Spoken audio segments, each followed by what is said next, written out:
Good morning. सुरू करायचं ना रे.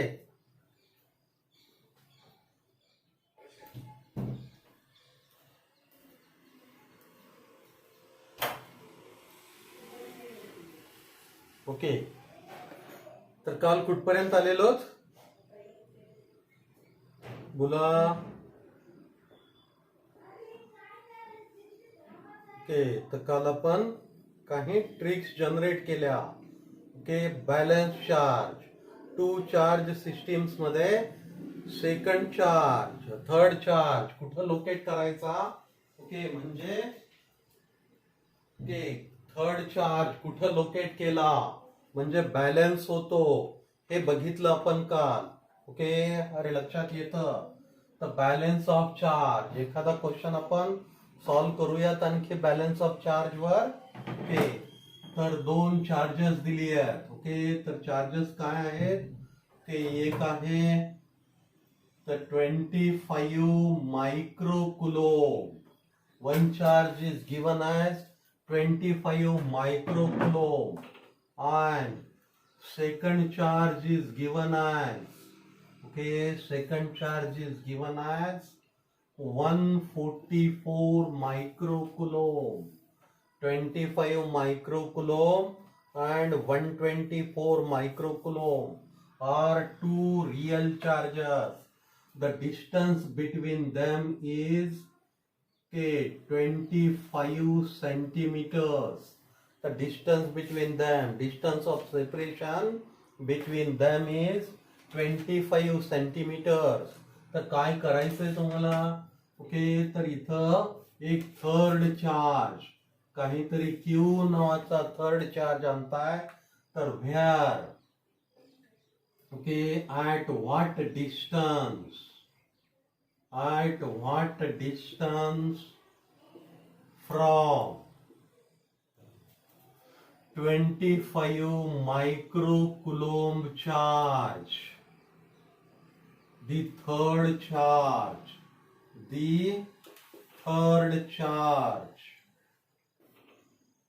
okay, positive q coulomb should, third charge positive q coulomb should set, okay, so far should set or fixed, so far it should not experience, so far it should not, so far it should not experience, जेणेकरून त्याला कोणताही force, so far it should not experience any force or net force on that charge should be 0. अरे कळतंय. चला करू शकता calculate. कालच्या trick सगळ्यांना आठवत आहेत. अरे कालच्या ट्रिक सगळ्यांना आठवत आहेत ना. मग वाट कुणाची बघताय. चला लवकर कॅल्क्युलेट करा आणि सांगा डिस्टन्स, की तो चार्ज कुठं बसवायला हवाय, कुठं बसलेला हवाय. So for it should not experience any force.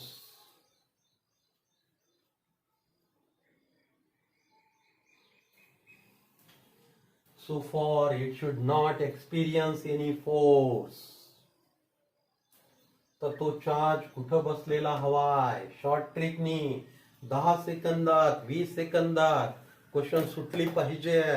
Okay, तरच फिजिक्सचा पेपर कंप्लीट होतो, तरच 160 अँड अबव मार्क्स स्कोर करता येतात. ओके, जर टार्गेट असेल 180 आउट ऑफ 180 स्कोर करण्याचं, तर ह्या स्किल्स, कॅल्क्युलेशन्स क्विक करण्याच्या स्किल्स, ओके, शॉर्ट ट्रिक्स आताच जनरेट व्हायला हव्यात. ओके, तर कालच याची शॉर्ट ट्रिक दिली आहे. ओके, फोर्स बॅलन्स करून सॉल्व्ह व्हायला खूप वेळ लागतो. बोला, तर थोडेसे क्वेश्चन असे सॉल्व्ह करा. तर कुठे येईल रे ते. सपोज या 25 पासून आपण कन्सिडर करतोय, तर ही लेंथ जर आपण काय ए कन्सिडर केली, तर ए इज इक्वल टू किती असेल बोला. तर under root 25 okay into 10 to the power -6 microcoulomb आहे म्हणून. ओके, प्लस काय रे तर 25 into 10 to the power minus 6 plus 144 okay into 10 to the power minus 6. तर पहिल्यांदा हे सगळे -6 मायक्रोकुलोम कट होतील ओके इंटू काय आर डिस्टन्स किती आहे 25 centimetre keep it in centimetres only. तर हा काय येईल 5 okay 5 square root of 144 12 into 25. So this is 5 by 17 into 25. अरे कळतं. So it is 125 by 17. Okay अरे लक्षात येतं ओके. तर इथं काहीतरी 7 पॉइंट समथिंग येईल. तर आन्सर बघून ओके ऑप्शन्स बघून हे क्विकली पिकअप करायचं. असे कॅल्क्युलेशन करत वेस्टेज ऑफ टाइम करायचा नाही. अरे सगळ्यांना समजतंय. अरे सगळ्यांना क्लिअरली समजतंय ओके. तर चलो फार वेळ न घालवता पुढच्या बीट कडे जाऊया. आता आपण आज एक नवी गोष्ट शिकूया चार्ज ट्रान्सफर. ओके काय शिकतोय चार्ज ट्रान्सफर. याच्यावरही खूप क्वेश्चन्स विचारले जातात. Okay charge transfer. तर पुढचा बीट आहे ते. तर चार्जेस कुठून कुठे ट्रान्सफर होतात कुठूनही कुठं होतील का ओके. तर high charge to low charge okay हा ट्रान्सफर होतो ओके. पण ओके फक्त त्या हाय टू लो असंच नाही होत. काय होतो तर चार्ज ट्रान्सफर के हा चार्ज ट्रान्सफर कशाचा फिनॉमिना आहे तर charge transfer takes place due to charge transfer takes place due to change in potential. हा चार्ज ट्रान्सफर कशामुळे होतो तर due to takes place from कुठूनही कुठं होतो का नाही तर from high potential okay to low potential okay. तर एखाद्या ठिकाणी जर पोटेन्शियल जास्त असेल तर त्या जास्त पोटेन्शियल कडूनचे चार्जेस कमी पोटेन्शियल कडे ट्रान्सफर होतात ओके. तर एक सपोज असा तुम्ही ओके काय दिलाय एक स्फिअर आहे. सपोज हा स्फिअर आहे ज्याची रेडियस r1 आहे आणि हा दुसरा स्फिअर आहे ज्याची रेडियस r2 आहे ओके. तर ज्याची रेडियस r2 आहे. एक स्फिअर आहे r1 एक स्फिअर आहे r2.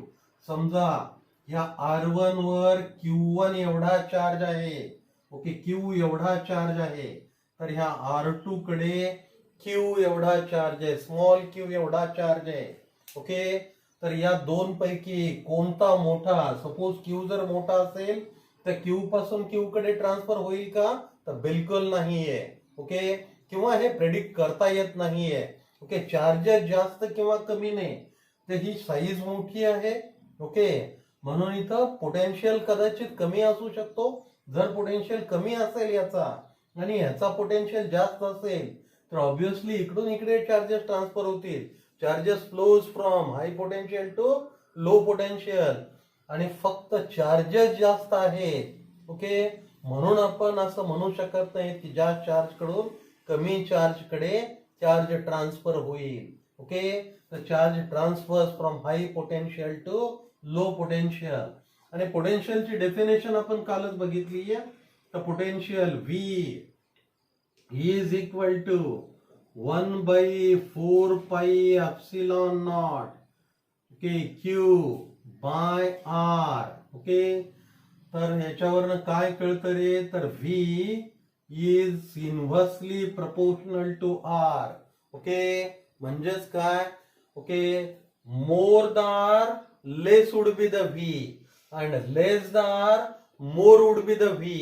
So ओके हा जर रेडियस छोटा आहे म्हणून ऑब्विसली इथली इंटेन्सिटी किंवा इथला पोटेन्शियल जास्त असण्याच्या शक्यता जास्त आहेत तर इथली रेडियस मोठी आहे, तर radius more, potential can be less. Okay, अरे समजतं. ओके, तर या रिलेशनशिपचा आपण बेनिफिट घेऊन हे प्रॉब्लेम सॉल्व्ह करतोय. बरं, हे चार्जेस कधीपर्यंत ट्रान्सफर होतील? ओके, तर charge transfer okay takes place till potential till potential okay becomes till potential becomes same. तर दोन्हीकडचं पोटेन्शियल जोपर्यंत सेम होत नाही तर तोपर्यंत हे चार्जेस ट्रान्सफर होतील. एकदा दोन्ही स्फिअरचे पोटेन्शियल सेम राहिले, सेम झाले, ते चार्ज ट्रान्सफर होणार नाही. बरं, हे एवढ्या लांब असताना होतील का रे? तर एकतर ते एकमेकांच्या कॉन्टॅक्ट मध्ये आणायला पाहिजेत किंवा ते कंडक्टर वायरनी जोडले पाहिजेत. कधी चार्ज ट्रान्सफर होतील? ओके, याच्या दोनच केसेस असू शकतात. एक म्हणजे तर ते कनेक्ट केले पाहिजे एखाद्या वायरनी किंवा ते एकमेकांच्या कॉन्टॅक्ट मध्ये, फिजिकल कॉन्टॅक्ट मध्ये आणले पाहिजे. ओके, तर जर ते फिजिकल कॉन्टॅक्ट मध्ये आणले तर हा चार्ज ट्रान्सफरचा शॉर्ट ट्रिक आहे. ओके, तर न्यू चार्ज क्यू डॅश काय? हा क्यू ओरिजिनल चार्ज आहे. आता हा क्यू डॅश जर न्यू चार्ज असेल, new charge on this sphere, आणि ह्याच्यावरचा क्यू डॅश जर काय असेल? New charge. हे कधीचे रे? तर आफ्टर चार्ज ट्रान्सफर नंतर जेव्हा पोटेन्शियल सेम होईल तेव्हा हे चार्जेस असतील. तर हा क्यू डॅश कसा कॅल्क्युलेट करायचा? तर याचा एक फॉर्म्युला आहे. तर हा क्यू डॅश कसा कॅल्क्युलेट करायचा? तर this Q dash will be calculated as square root of R1 square root of R1 sorry, इथे स्क्वेअर रूट नाहीये. तिकडे स्क्वेअर होता मागच्या बीट मध्ये, म्हणून आपण स्क्वेअर रूट घेतला होता. इथं स्क्वेअर नाहीये. तर इथं काय? R1 by R1 plus R2. अरे कळतं की R1 the radius on which you are calculating charges. आणि मग इनटू टोटल चार्ज. तर टोटल चार्ज काय इथं? Q plus Q. अरे समजतं दादांनो? काही कन्फ्युजन नाही ना रे? अरे बोला, कळलंय ना? तर R1 by R1 plus R2 into Q plus Q. तसाच जर याच्यावरचा चार्ज काढायचा आहे तर तो कसा कॅल्क्युलेट कराल? तर R2 by R1 plus R2 into total charge Q plus Q. अरे समजतंय? लक्षात येतंय? बोला. तर ही शॉर्ट ट्रिक आहे. ही शॉर्ट ट्रिक बिंदास वापरा. आणि ही कुठून आली कळतंय? तर इथनं इथे काय होतं रे? Q by R. तर एक क्यू बाय आर, दुसरा क्यू बाय आर. आणि ह्याला इन्व्हर्स ज्याच्यावरचा कॅल्क्युलेट करताय तो. समजताय? तर चला एक दोन प्रॉब्लेम सॉल्व्ह करा आणि या शॉर्ट ट्रिकची प्रॅक्टिस करा.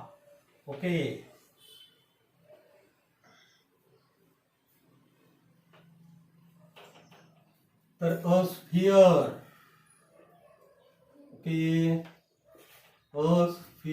metal sphere of radius, a metal sphere of radius r is equal to 20 centimeter. R is equal to 20 centimeter and having charge having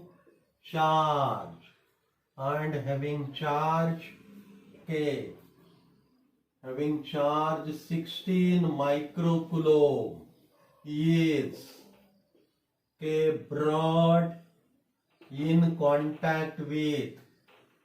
brought in physical contact with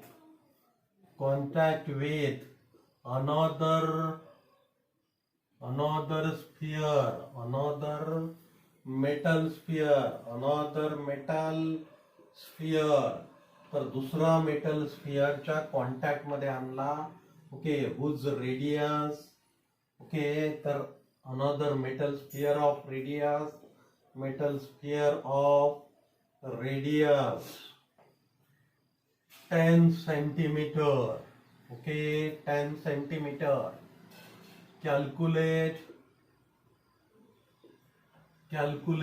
charge. Calculate charges on, okay, both spheres. Okay, after charge transfer complete. After charge transfer. आणि तुम्हाला हे charge transfer व्हायला किती वेळ लागतो माहितीये? Just एक physical contact more than sufficient आहे. एकदा स्विच ऑन केला तर किती वेळ लागतो रे बल्ब पेटायला? ओके, तर विदिन नो टाइम, म्हणजे एकदा टच केला तरीही चार्ज ट्रान्सफर्स बॅलन्स्ड होतात. ओके, पोटेन्शियल बॅलन्स निर्माण करतात. अरे लक्षात येतं? तर हा एक स्फिअर आहे. किती रेडियस आहे त्याचे? ओके, तर त्याची रेडियस आहे R 20 सेंटीमीटर. Okay, 20 centimetre. आणि त्याच्यावर चार्ज काय आहे? तर 16 मायक्रो कुलोम. तर दुसरा काय आहे? 10 centimetre. Okay, 10 centimetre. Okay, R equal to 10 centimetre. आणि त्याच्यावरचा चार्ज किती आहे? तर चार्ज दिला नाहीये, म्हणजे 0 कुलोम. ओके, तर ऑब्विसली काय होईल? हा पोटेन्शियल आहे, याच्याकडून इकडे चार्जेस ट्रान्सफर होतील. तर शॉर्ट ट्रिक नुसार ओके, हा Q1 dash after charge transferring. आणि इथं Q कॅल्क्युलेट करूया. तर काय होईल? हा Q1 डॅश कसा कॅल्क्युलेट करता येईल बोला?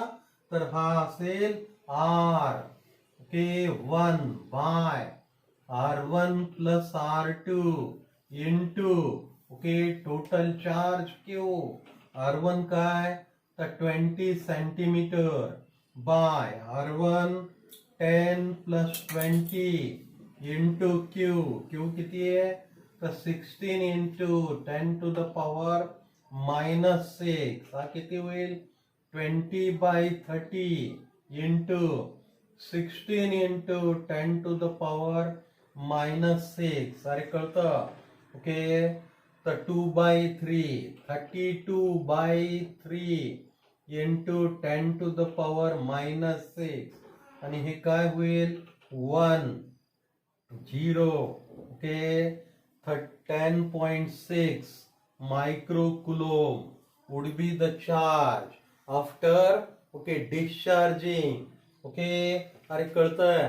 तर एवढा चार्ज असेल डिस्चार्ज झाल्यानंतर.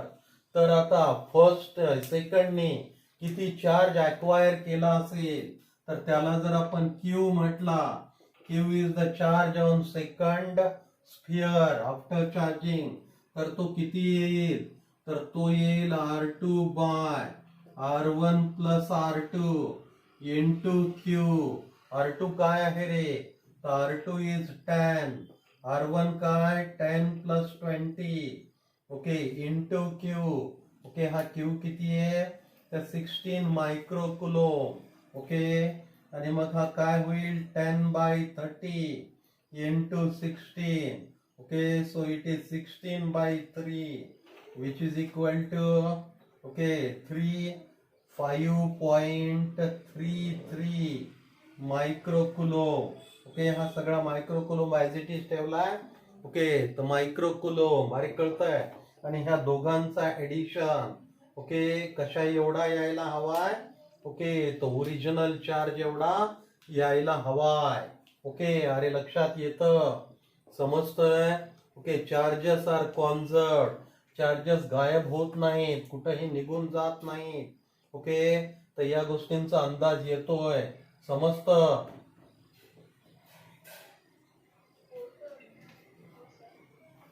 तो चलो प्रॉब्लेम्स कसे सॉल्व करायचे कळलं तर चार्ज ट्रान्सफर एखादा आपण हे टिपिकल प्रॉब्लेम घेऊया.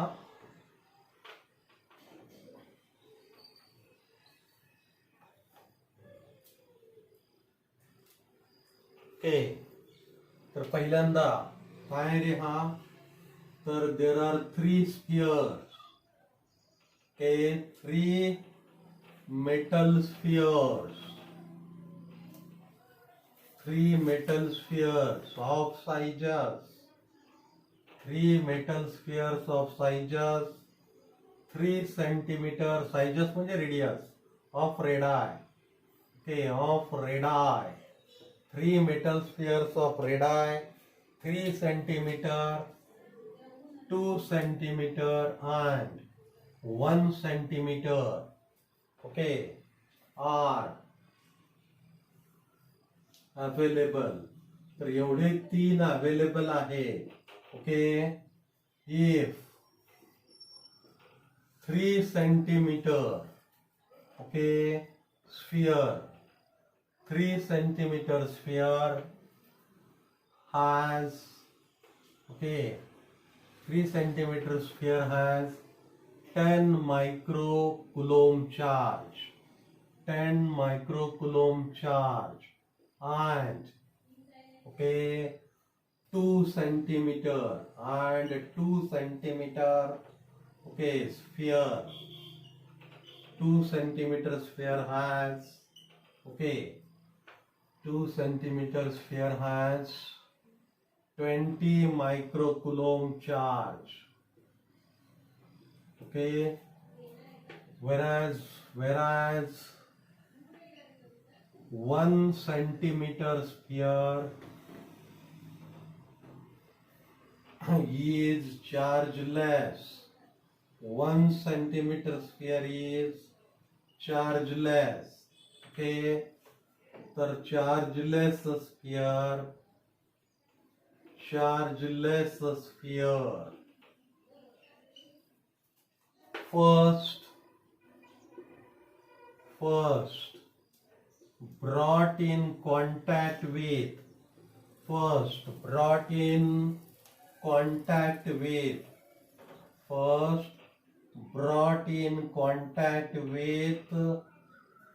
3 centimeter, okay, radius sphere, 3 centimeter radius sphere, and then okay, with 2 centimeter radius sphere. तर calculate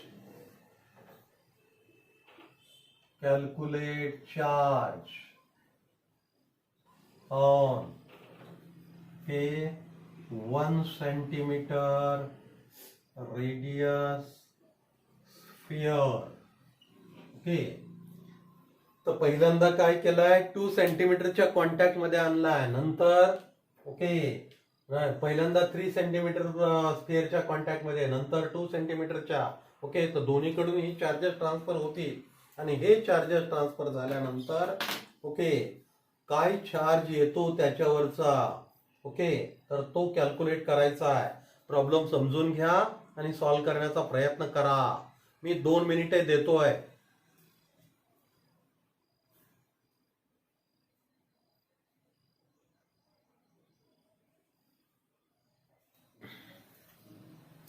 Take 2 minutes. Sort out given data. काय काय दिलंय बघा. प्रॉपरली सॉल्व्ह करण्याचा प्रयत्न करा.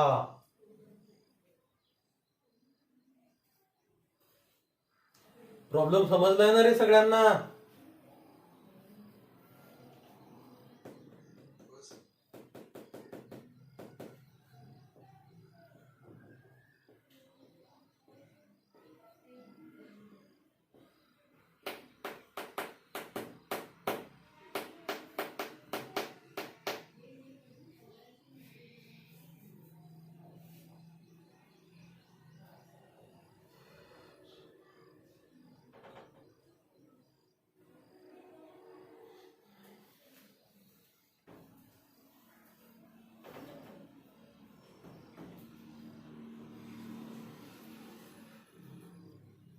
लिहून झालाय? माझ्या मध्ये थांबण्याची अडचण होते तर कॅमेरा आणि ओके बोर्ड याच्यामध्ये मी असायला नकोय असं वाटतं का? यश, संस्कृती, कृष्णा, वैभव,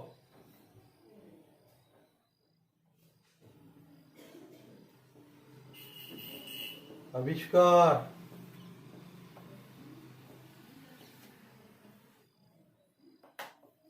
गायत्री, वैष्णवी,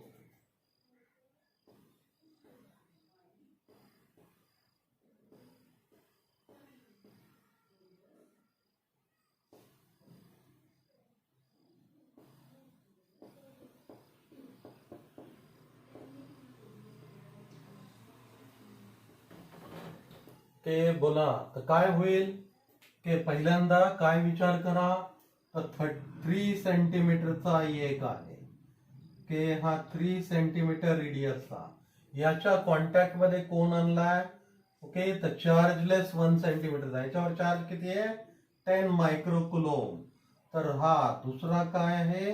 तर 1 सेंटीमीटरचा याच्या कॉन्टॅक्ट मध्ये आणला तर ऑब्विसली इकडून इकडे चार्ज ट्रान्सफर होईल. ओके, तर किती चार्ज ट्रान्सफर होईल? ओके, अरे किती चार्ज ट्रान्सफर होईल? ओके, तर तो कसा कॅल्क्युलेट करायचा? ओके, तर R by R1 plus R2. Okay, तर R by R1 plus R2 समजतंय? ओके, तर किती चार्ज ट्रान्सफर होईल? ओके, आता 1 सेंटीमीटर वरचाच काढायचा आहे म्हणून काय करू? 1 बाय ओके, हा काय असेल? 3 प्लस 1 इंटू 10. मग किती असेल रे हा? 1/4 इंटू 10. कळतंय? ओके, आणि हा किती येईल? ओके, तर 0 0. तर 1/4. अरे कळतं? सॉरी, 1/4 आहे, 1/40 नाही आहे, 1/4 आहे ऑलरेडी. तर काय येईल रे? तर 10/4 ओके मायक्रोकुलोम म्हणजेच 5/2 म्हणजे 2.5 मायक्रोकुलोम. अरे कळतं? आता याच्यावरचा चार्ज किती झाला? 2.5 मायक्रोकुलोम. याच्या नंतर काय केला? आता हा 2.5 मायक्रोकुलोम. ओके, 2.5 मायक्रोकुलोम आणि दुसरा कितीचा आहे रे? तर दुसरा 10 होता का 20 होता रे? 2 सेंटीमीटर, 2 सेंटीमीटरचा. आता ओके, हा 2 सेंटीमीटरचा आणि याच्यावर किती आहे? 20 मायक्रोकुलोम. हे दोन एकमेकांच्या कॉन्टॅक्ट मध्ये आणले.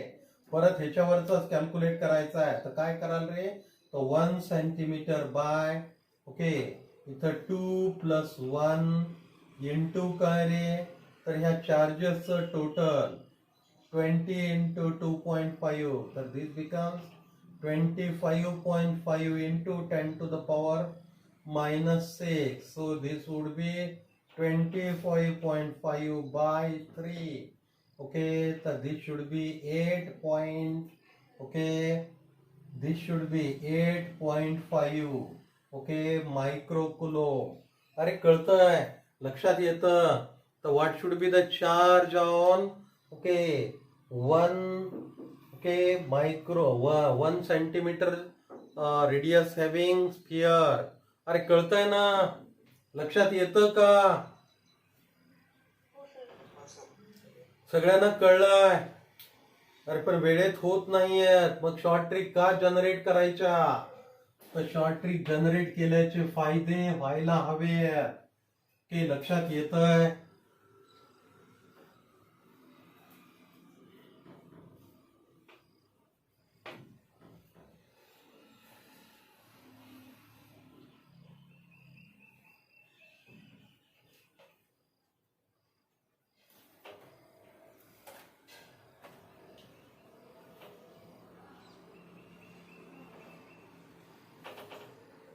Okay,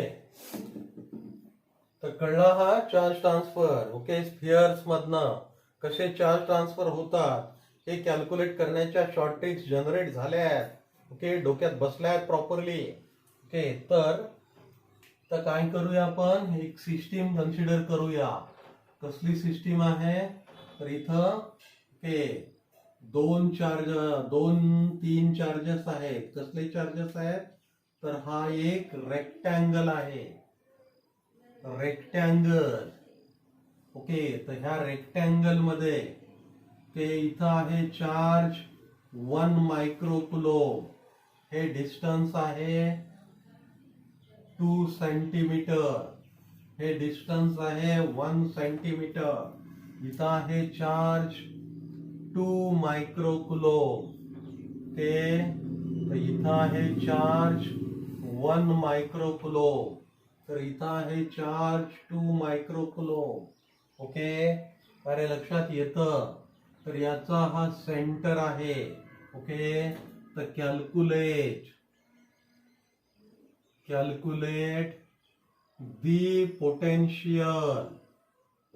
Calculate the potential, electrical potential at center of okay, shown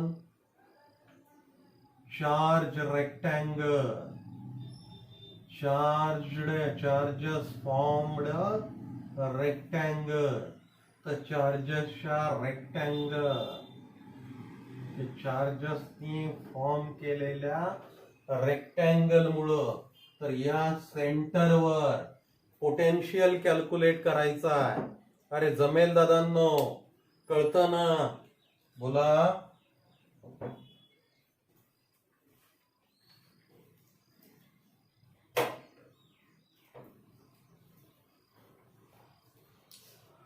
अरे समजतंय? क्वेश्चन समजलाय? के similarly calculate force on a center charge. Okay, charge. Calculate force on charge. Force on a charge kept on center, kept at center. तर centre वर ठेवलेल्या. Calculate force on a charge kept at centre. Calculate force on a charge kept at centre. Okay तर हा किती charge आहे तर 1 मायक्रोकुलोमचा जर charge कुठं ठेवला सेंटरवर. ओके तर पहिल्यांदा हा कॅल्क्युलेट करा. Calculate the potential. तो पोटेन्शियल कॅल्क्युलेट करताना इथं चार्ज आहे असं कन्सिडर करण्याची गरज नाहीये. ओके आणि हा प्रॉब्लेम झाल्यावर हा करा की calculate force on 1 microcoulomb charge kept at centre. Okay आणि असे प्रॉब्लेम्स इमॅजिनेशननी सॉल्व करता यायला हवी आहे. बोला. तर काय होईल तर बोला. ओके पहिल्यांदा आपण सेकंड प्रॉब्लेम सॉल्व करण्याचा प्रयत्न करूया. सेकंड प्रॉब्लेम मध्ये तुम्हाला जाणवतं की हा 2 मायक्रोकुलोम काय होईल रे. हे अशी एक लाईन येईल आणि ह्या लाईनवर हे दोन्हीही चार्जेस ओके दोन्हीही फोर्सेस असतील. हा 2 मायक्रोकुलोम याला इकडे रिपेल करेल तर हा 2 मायक्रोकुलोम याला इकडे रिपेल करेल आणि हे डिस्टन्सेस ओके इथून एवढा डिस्टन्स आणि इथून एवढा डिस्टन्स हे सेम असतील. म्हणजेच काय रे तर हे दोन फोर्सेस याला काय म्हणून F ओके 1 2 आणि हा F21. याला जर फोर्स 1 म्हटला आणि याला जर फोर्स 2 म्हटला ओके याला जर पोझिशन 2 म्हटली तर F12 आणि F21 काय असतील तर इक्वल अँड अपोजिट असतील का रे. समजतंय? ओके तर तसाच जर असा डायगोनल काढला ओके तर या डायगोनल वर या दोन मुळाचे फोर्सेस येतील. हा 1 मायक्रोकुलोम या 1 मायक्रोकुलोमला इकडे ढकलेल तर हा 1 मायक्रोकुलोम इकडे आणि हे डिस्टन्सेस आणि हे डिस्टन्स सेम आहेत. म्हणून काय होईल रे ओके तर हे या पोझिशनला आपण 3 म्हटला आणि सपोज या पोझिशनला 4 म्हटला तर F4 3 आणि F3 4 हे पण इक्वल अँड अपोजिट असतील तर ते दोन्हीही एकमेकांचा इफेक्ट कॅन्सल करतील. म्हणून सेंट्रल चार्जवर ओके फोर्स काय येईल तर नेट फोर्स 0 येईल. अरे कळतंय? ओके तर हा प्रॉब्लेम कळला. तर net force on central charge okay is equal to 0. Calculation न करता असे क्वेश्चन जमायला हवी आहेत आणि अशी किमान 2 क्वेश्चन्स ओके नीट क्वेश्चन पेपर मध्ये मिळतात. चला आता फर्स्ट बीट कडे या. आता हा चार्ज नाहीये ओके तर हा चार्ज नाहीये तर काय करताय ह्या सेंट्रल पोझिशनला फक्त पोटेन्शियल कॅल्क्युलेट करताय. तर काय असेल रे हे सगळ्या चार्जेस मुळे येणाऱ्या पोटेन्शियलचं ऍडिशन असेल. ओके तर total potential is equal to potential due to first charge, second charge, third charge आणि फोर्थ चार्ज.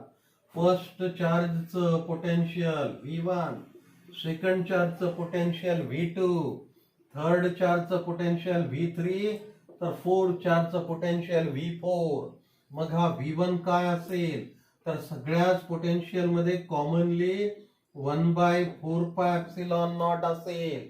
ओके तर पहिल्याचा काय असेल रे Q/R. Q किती आहे तर 2 मायक्रोकुलोम बाय R. आता हा R कॅल्क्युलेट करता येईल का? ओके ही साइड काय रे ओके ही दिली आहे 2 सेंटीमीटर ही 1 ओके तर 2 चा स्क्वेअर 4 1 चा स्क्वेअर ओके 1 तर हा काय येईल डायगोनल √5. मग हा √5/2.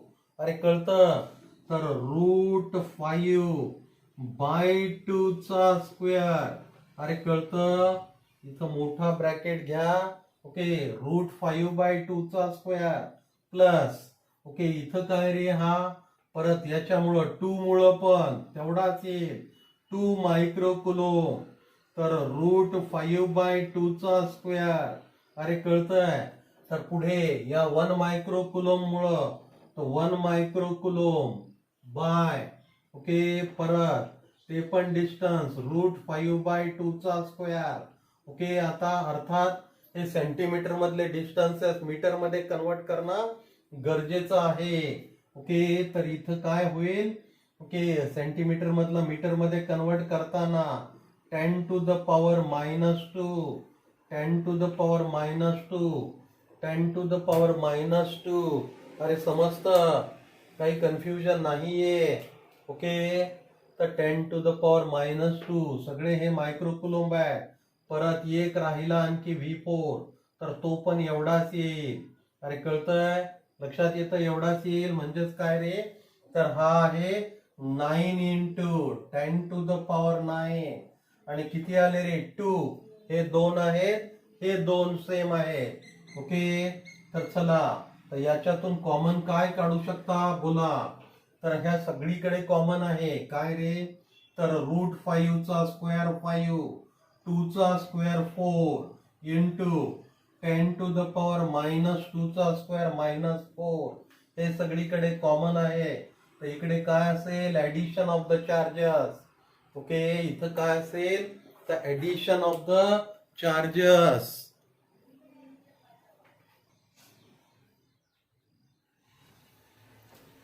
ओके चला तर काय होतील 2 असे फोर्सेस. ओके 2 कोणते रे तर 2 मायक्रोकुलोम वाले 2 into 2 microcoulomb. Okay 2 into 2 to the power -6 plus 2 1 मायक्रोकुलोम वाले 1 into 10 to the power -6. अरे कळतंय ओके हा 5 वर जाईल. ओके तर काय होईल 9 into 10 to the power 9 okay into हा 4 वर जाईल तर हा 5 खाली.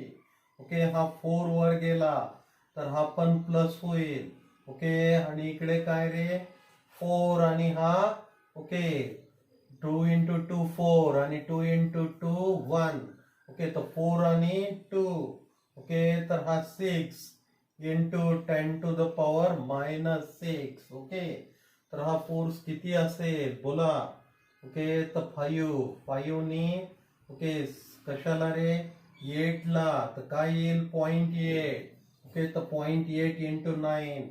ओके तर काय होईल तो 0.8 इंटू 9 इज 7.2. तर 7.2 into 10 to the power 13 minus 6. तर 13 मायनस 6 किती रे बोला. तर 13 मायनस 6 इज 7. ओके लक्षात येतं. तर 7.2 into 10 to the power minus 7 हे प्लस 7. ओके तर एवढा काय असेल होल्ड्स. अरे लक्षात येतं. कॅल्क्युलेशन्स मध्ये एरर असू शकतात. कॅल्क्युलेशन्स करा तुम्ही एक्झॅक्ट जमेल ना. अरे समजतंय. चलो चलो आणखी एखादा दुसरा असा की या चार्जेस वरचे सगळे काही डाऊट्स क्लिअर व्हायला पाहिजेत. ओके तर चला ट्रायंगल घेतला एखादा किंवा स्क्वेअर.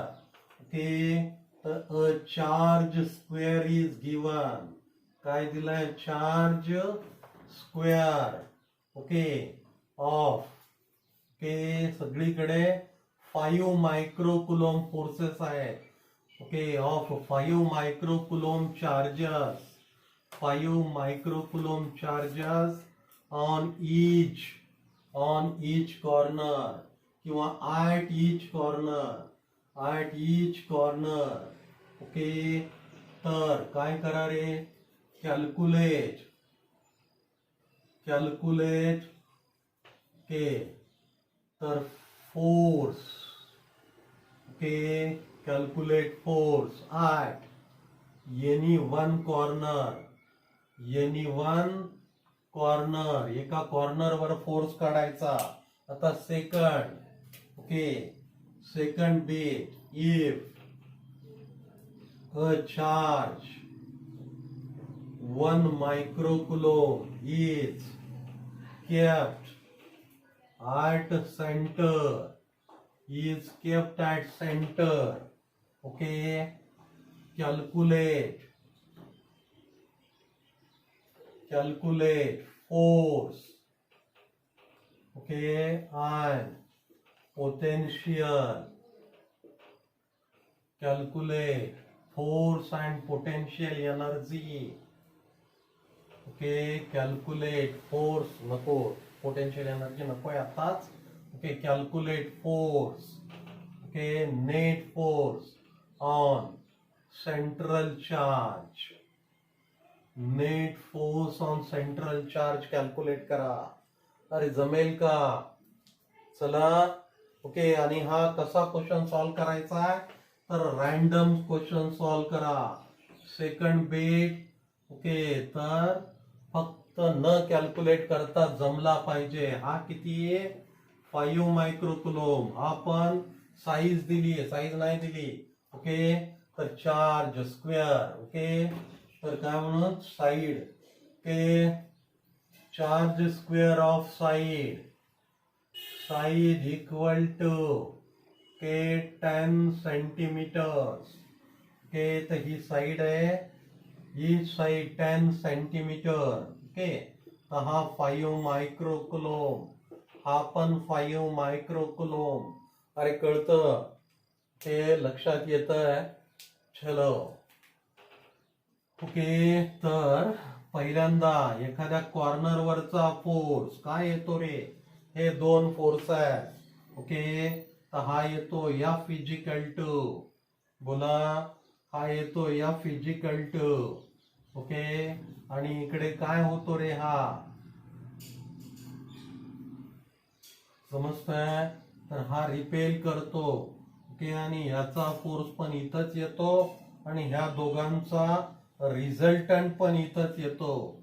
तर ह्या दोघांचं ऍडिशन हे काय रे तर √2F आणि दुसरा काय तर हा येतो. ओके तर हा काय येईल बोला तर हे डिस्टन्स असेल. ओके तर √2 ओके 10 तर √2 इंटू 10 सेंटीमीटर. मग हा किती येईल बोला. तर √2 इंटू 10 तर तिथंच असतो तेवढाच. ओके, तर हा येतो F by okay √2. Okay, F by √2. √2 नाही, F बाय 2. ओके, √2 चा स्क्वेअर होईल आणि F बाय 2 येईल. ओके, आता हे F काय कॅल्क्युलेट करता. ओके बघा, अरे जमेल ना.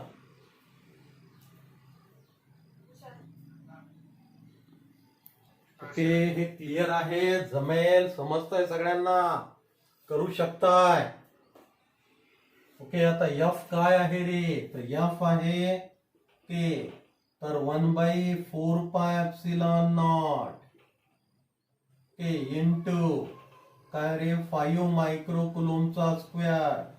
5 इंटू 10⁻⁻6 चा स्क्वेअर बाय काय रे, तर 10 सेंटीमीटरचा स्क्वेअर. Okay, -2 square. ओके, हे कॅल्क्युलेशन करून F येईल. ओके, तर हा काय 9 इंटू 10⁻9. ओके, हा 25 इंटू 10⁻⁻12. हा 100 इंटू 10⁻⁻4. अरे करू शकाल का. ओके, लक्षात येतंय, काही कन्फ्युजन नाही ना. आता फक्त इथे F सबस्टिट्यूट करायचे आहे. तर इथं काय येईल, हा तुम्ही कॅल्क्युलेट केलेला F इंटू √2 बाय 1/2. अरे जमेल का. बर, हे कुठून आलंय हे तर कळलंय ना सगळ्यांना. ओके, एक फोर्स असा, ओके, दुसरा फोर्स असा, तर ह्या दोन फोर्सचा रिझल्टंट इथं. ओके, आणि ह्या रिझल्टंट वरच हा तिसरा फोर्स पण. ओके, तर ओके, रिझल्टंट प्लस थर्ड मिळून total force on that okay line येईल. अरे कळतं. ओके, आता पुढचा बीट काय, इफ चार्ज ऑफ 1 मायक्रोकुलोम जर इथं ठेवला तर काय येईल रे. तर हा चार्ज त्याला इकडे रिपेल करेल, तर हा इकडे रिपेल करेल, आणि इक्वल अँड अपोजिट फोर्सेस असतील. तर हे दोन इक्वल अँड अपोजिट, म्हणून सेंटरवर फोर्स किती असेल तर 0. अरे कळतंय ना. ओके, फिगर कोणतीही असो, जर सेम चार्जची सिस्टीम असेल तर डोळे झाकून हे कॅल्क्युलेशन जमले पाहिजे. ओके, कॅल्क्युलेशन मध्ये टाइमपास जर करत बसाल तर असे प्रॉब्लेम सॉल्व्ह होणार नाहीत. नीट ओके, मी हा विचार केलेला असतो की या लोकांना एवढ्या गोष्टी माहिती आहेत का, आणि ते खूप कॉम्प्लिकेटेड चार्जेस देतात. ओके, जेणेकरून कॅल्क्युलेशन्स करून कॅल्क्युलेट करायचा म्हटलं तर खूप टाइम कन्झ्युमिंग होईल. ते समजतंय. अरे लक्षात येतं तुम्हाला. ओके, चला आता प्रिव्हियस प्रॉब्लेम मध्ये ओके एक चार्ज बदलला, ते ह्या चार्ज स्क्वेअर मधला एक चार्ज बदलला आणि तो काय केला, -5 मायक्रोकुलोम केला. ओके, अगोदर सगळे काय होते रे, 5 मायक्रोकुलोम होते.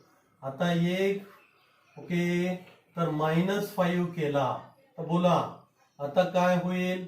परत एकदा ओके तसे सॉल्व्ह करायचे आहे. ओके, परत एकदा काय करायचं रे, कॅल्क्युलेट. आणि साईज तर 10 सेंटीमीटर माहिती आहे, तर कॅल्क्युलेट. ओके, फर्स्ट बीट के फोर्स के ऑन और फोर्स ऑन एनी कॉर्नर. एका कोणत्याही कॉर्नरचा फोर्स कॅल्क्युलेट करायचा आहे. सेकंड बीट काय कॅल्क्युलेट करायचा रे, if a charge of 1 microcoulomb, a charge of 1 microcoulomb is kept at center, okay, calculate net force on it, calculate net force on it. तर net force calculate करायचा आहे त्याच्यामुळं. अरे लक्षात येतं, समजतंय, काही कन्फ्युजन नाही ना रे दादांनो. ओके बोला, चला करा लवकर. थोडेसे कॅल्क्युलेशन क्विकली जमायला हवेत. जमतील ना रे? सगळ्यांना आयडिया झाल्या आहेत ना? आधी, स्नेहल, आदित्य, समजलंय सगळं?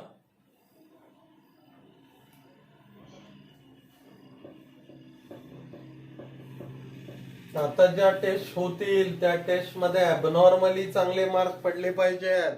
ओके, तर सेकंड टाइम हा टॉपिक रिपीट करतोय आणि खूप प्रॉपरली रिपीट करतोय. ओके, तर फॉर क्विक रिव्हिजन टाइप्स नाहीये, तर सगळ्या डिटेलिंग सहित. पियुष, वाढतील का मार्क्स? संस्कृती,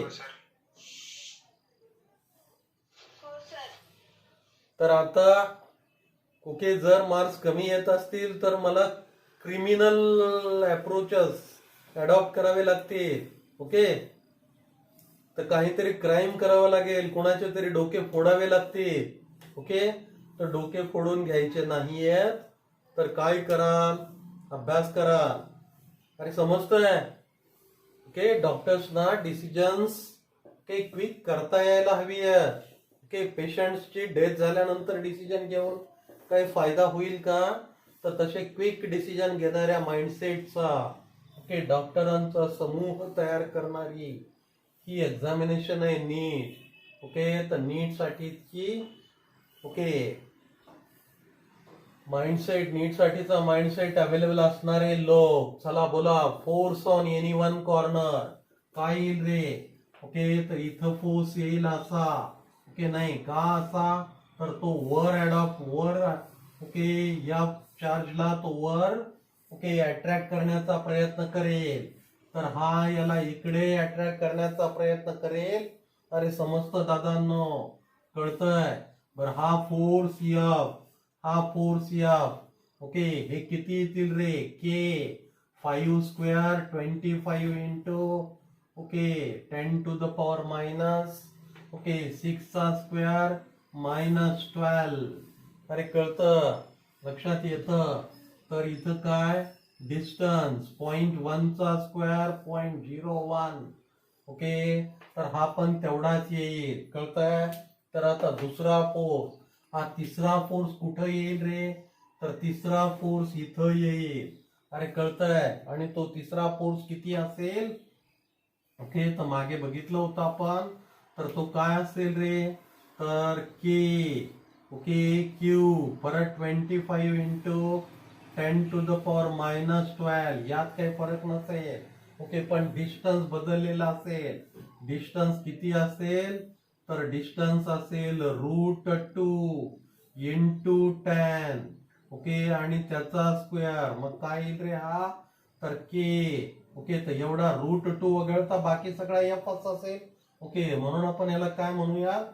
तर एफ ओके बाय √2 चा स्क्वेअर 2. अरे लक्षात येतं दादांनो? कळतंय ना? तर हा काय असेल? फोर्स F/2 असेल. ओके, तर आता या दोघांचा रिझल्टंट कुठं येईल रे? तर या दोघांचा रिझल्टंट इथं. ओके, तर आता तुमच्याकडे दोन फोर्सेस असतील, तर हा फोर्स या दोघांच्या रिझल्टंट मुळे मग हा किती असेल? √2F असेल. तर हा कुठं असेल? इकडे. हा किती असेल? F/2 असेल. आता ह्या दोघांचा रिझल्टंट, या दोघातला अँगल पण 90 डिग्री, आणि ह्या दोघांचा रिझल्टंट कुठं असेल? इकडे असेल. ओके, अरे समजतंय? लक्षात येतंय? ओके, काही कन्फ्युजन नाही ना? ओके, आणि हा काय असेल रे? तर हा असेल आता F total is equal to okay तर √F². ओके, हा काय आहे? पहिला फोर्स आहे √2F ओके चा स्क्वेअर. दुसरा फोर्स काय रे? एफ बाय 2 चा स्क्वेअर. अरे कळतं दादांनो. मग हा काय येईल? ओके, तर 2f square plus F square by 2 तर 4. अरे कळलं. मग इथून एफ कॉमन आहे, बाहेर काढला, एफ स्क्वेअरचा एफ होईल आणि मध्ये काय येईल रे? तर 2 बाय 1 प्लस 4. याचा जर एलसीएम कॅल्क्युलेट केला 4 तर इथं काय येईल? 4. ओके, इथं 4 इंटू 2 8 प्लस 1. अरे कळतं, लक्षात येतं. किंवा इथं काय करू शकता? 8 बाय 4 तर 9 बाय 4 आणि 9 बाय 4 तर एफ इंटू ओके 9 चा स्क्वेअर रूट 3 ओके 4 चा स्क्वेअर रूट 2 तर 3 बाय 2 एफ. तर एफ कॅल्क्युलेट केलाय तुम्ही इथं. ओके, अरे जमेल का? ओके, तर चला 3 बाय 2 म्हणजे 1.5 इंटू काय रे? 9 इंटू 10 टू द पॉवर 9 हा k into 25 into 10 to the power -12 by 0.01. जर हा ओके तर काय केला रे? वर नेला तर काय होईल? ओके 10 टू द पॉवर -2 तर वर जाऊन +2 होईल. अरे करू शकाल का हे कॅल्क्युलेशन्स? आणि एक्झॅक्ट आन्सर कॅल्क्युलेट करता येईल का? बोला. सर ते रूट 2 इंटू 10 रेस्ट टू 2 घेतले सर. ओके रूट 2 हा सर इथंच ना. Okay root 2 into 10 to the power square झाला ना. तर मग एवढा काय आहे? एवढा मिळून ओके एवढा मिळून काय रे? बोला. एवढा मिळून एफ आहे आणि हा रूट 2 चा स्क्वेअर किती होईल?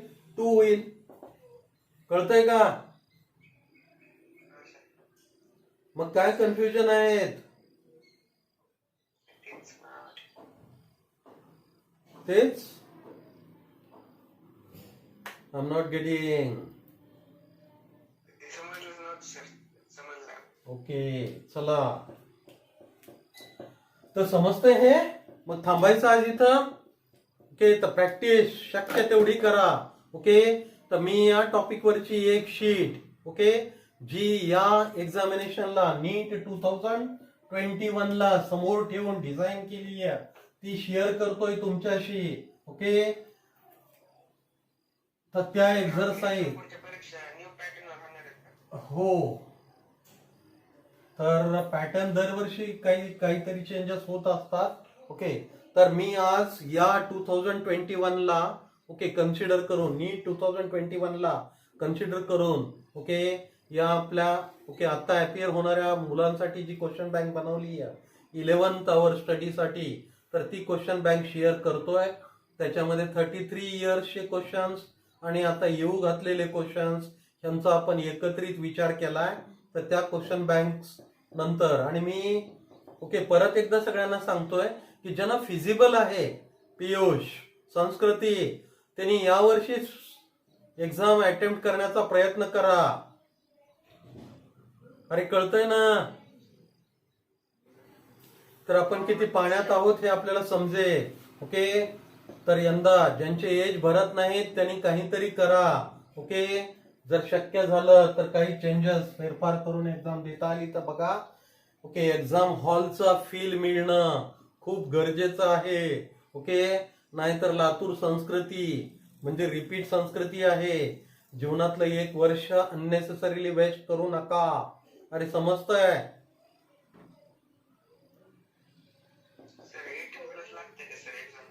हो नाही 18+. हा काय म्हटलं? ओके, म्हणजे आता ज्यांच्या 12च्या एक्झाम झाल्या नाहीत ओके तर त्यांनी कुठून 12चे पर्सेंटेज टाकणार आहे दादा?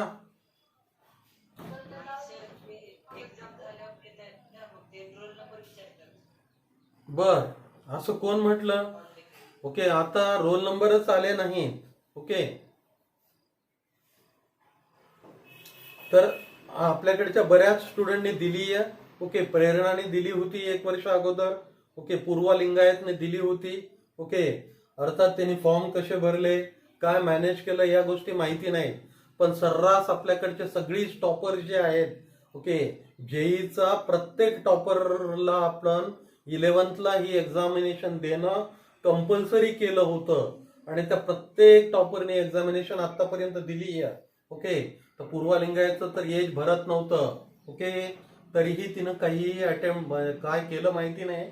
ओके, तर ज्यांना द्यायची आहे ते कारण सांगत नाहीत, काहीतरी मार्ग काढतात. ओके, ज्यांना द्यायचं नाहीये, ओके, ते अशा 1000 ऑप्शन शोधतात. समजतंय तन्मय दादा?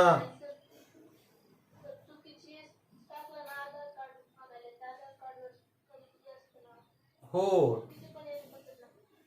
हा, काय म्हणते? अरे असे किती लोक आहेत जे सीबीएसई स्कूल मध्ये शिकले आहेत. ओके, तर त्यांचं एज भरतं. 18चं लिमिट नाहीये, 16चं 17चं लिमिट आहे. ओके, आणि 17 इयर्स सगळ्यांचंच एज आहे. उगीच काहीतरी कारण सांगू नका. एकदा जाऊन बघा आणि काय होतंय बघा.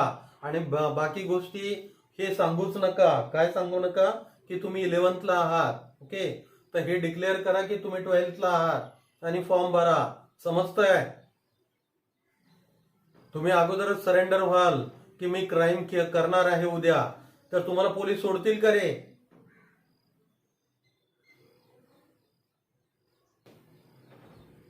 अरे कळतंय का?